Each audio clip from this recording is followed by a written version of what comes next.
So let's say last year you were in the hunt, looking for that house. You didn't want to pay 10, 15,000 over the asking price, and you decided I'm going to sit on the sidelines and wait until this year, this time to jump in. Maybe now I'll get my house. I hope you're sitting down because what I'm about to tell you about how much money that may have cost you is going to boggle your mind. This is Steve, real estate agent with Malone Realty Group over at eXp Realty. Pleasure talking with you today. Beginning of August, kids getting ready to go back to school. Beginning of August. I have always found that to be completely nuts, but whatever. I guess there are smarter minds than me. Anyway, so let's go ahead and let's talk about what we talked about in the intro.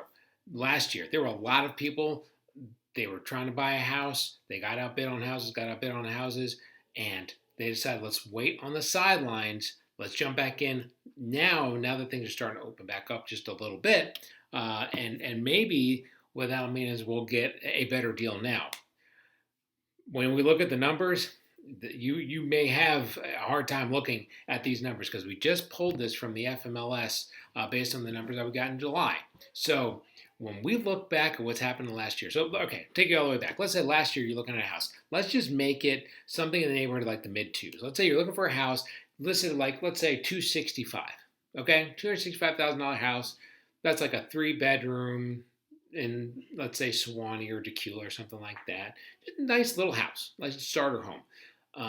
We had bids in the neighborhood of 10 to 15,000 over asking price this time last year before it went really bananas. And there were a lot of people that were saying, I'm just going to wait. Let me just hold. Let me just wait. If you had put in an offer at 280 to get the 265, that's probably where you needed to be this time last year. That's about 5.6%. I have the numbers written up because, again, I'm old. I don't remember. I have the numbers over here. 5.6%. So that's 5.6% higher than asking if you go 280 on a 265. Okay? That's what it would have taken probably to win that house this time last year. But if you waited, I'm going to sit on the sidelines, let it go a year. What has happened? What has happened in the last year? In the last year, the FMLS, which is all the Metro Atlanta area, the prices, the average sales price in Atlanta is up 21.7%. 21.7% year over year, July to July. Okay, the average price July of 2021, 425 and change. Average price July of 2020 was 349 and change. That's 21.7% higher. In Gwinnett, it's 21.9% higher. Forsyth is 24% higher. Fulton is 20.4% higher. In Hall County, believe it or not, 28.5% higher. The sales price, the average sales price year over year between those 2 years. So what does that mean? I mean, the average sales price has gone up that much. So if you waited and you didn't want to buy that house because you didn't want to pay 5% higher, that house since then has gone up in value. Now again, this is apples, or not quite apples to apples, oranges to oranges, because they're not all the same sales and all the same neighborhoods. So I mean, it's a ballpark figure, but it's at least the upper teens at the very worst. But let's say, just for argument's sake, let's use this number, 21.7%. That house that was 280, that went up. Let's say you bought it last year for 280, right? Bought it 280, welcome home, I'm here. That house could theoretically be worth something in the low to mid threes, something in the neighborhood of 340 right now if it went up 21.7% in 1 year.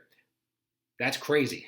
It's crazy town when you look at those numbers. Obviously, things are going to relax a little bit in the next year. We'll talk more about that in just a second. But what does that mean if you were on the sidelines? If you said, I'm going to wait for a year to jump back in, what that means is right now, to get that same exact house, not only do you have to go up the 5%, but you have to go up the additional 21%. So you got to probably go about 25% higher to get what you would have gotten last year if you would have just paid a little bit more.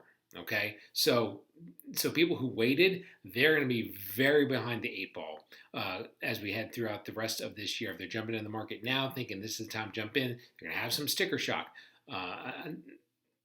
They're just going to have to know that they're going to have to spend about 25% more than they were last year to get the same kind of houses they were looking at last year. So if they had just jumped earlier and spent 5% more than the house was worth, they'd have a ton of equity in the house, and they'd already be there. They'd be out of the race. So we say all of that to say, let's look into the future. What's going to happen? Well, we talk to so many people that say, or they ask me, when are the prices going to come down? When are the prices going to come down? When are the prices going to come down? I don't think they're going to come down. Do I think that we're going to have year over year 21%, 21%, 21%? No, that's not going to happen. There's too many houses coming on the market now. There's too many buyers pulling out of the market now. This is kind of that 1 year craziness that we had. But do I think that we're still going to have improvement over the next year in the neighborhood of maybe 5 to 10%? Probably. Are we going to have where at the very worst, you're talking about maybe only a couple percentage points higher up on price? I think that's the worst that we're going to see. Are we going to have a repeat of 07, 08? All the signs right now say no. And the big thing that's going to drive that is lack of inventory. We've had a lack of inventory for the last, I want to say, 10 to 15 years, coming out of the 08, 09 breakdown. And you had all the foreclosures, and you had this big giant just release of all these homes on the market. People started buying up homes, started buying up homes, started buying up homes. By the time we get to maybe around 2011, so we'll call it 10 years, around 2011, that's really when things started to kind of balance back out, and you started to have enough people in houses, and foreclosures were coming off the market, things like that. So since then, we've been in a seller's market. We've had less than 6 months of inventory. And the problem is we have not been able to build enough houses nationwide in the last 10 to 15 years because of that big turnback, because of COVID last year. So we're behind on building these houses. There's more buyers coming into the market. It's just all these forces are coming together to say not only do we have a very strong seller's market, but we just don't have the infrastructure to change it from a seller's market to a buyer's market. Because once you change it from a seller's market to a buyer's market, that's when you see the prices go down. And there's no sign. There's no sign at all anywhere that's going to happen. Is there signs that we're going to have a slowing down of the price? Yes. I mean, we're getting more houses on the market, less buyers in the market. That is a sign that things are going to change. Is it rapid right now? No. But is there a market change? We've been talking about this for the last month and a half. There is a change in the market. You can feel it. There's been a shift, as we call it. So because of that shift, yes, the prices are going to slow down a little bit. But keep that in mind. Let's say between now and next year, the prices are going to go up, let's say 5%.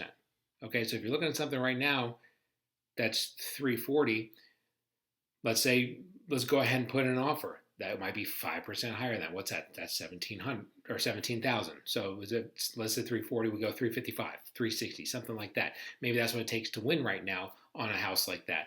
If you do that, you get into the house within the next year that equity's there. Instead of waiting another year, if you wait a year on the sidelines, the prices are going to go up. And you're just going to have to go up to meet them, number one. Number two, you're going to have to go and get a mortgage potentially in that market. Mortgage rates are steadily climbing. Yes, they've been doing this all year, but it's been at a very gradual uptick. We have seen prices or home rates go up. There's all the chatter about the Feds raising rates by the end of the year. And yes, they're not directly tied to mortgage rates, but the mortgage rates tend to follow the rates that the Feds set. So if the Fed set the rates to go up a little bit, you can expect mortgage rates to continue to climb.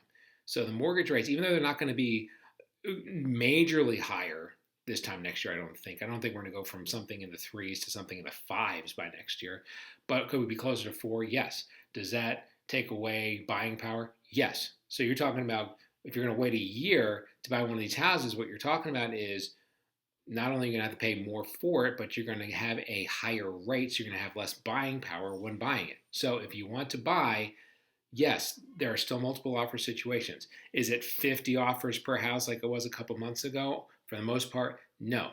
Are there still multiple offers? Yes. You still have to be somewhat aggressive, and that's something that we're talking to our buyers about. When we go forward, when we put in those offers, we've got to be strong on our offer. We don't want to give away money, but at the same time, we don't want to lose the house if that's the house. Because if we're waiting another year, that's going to cost, again, 5%, and you're going to be paying a higher percentage rate.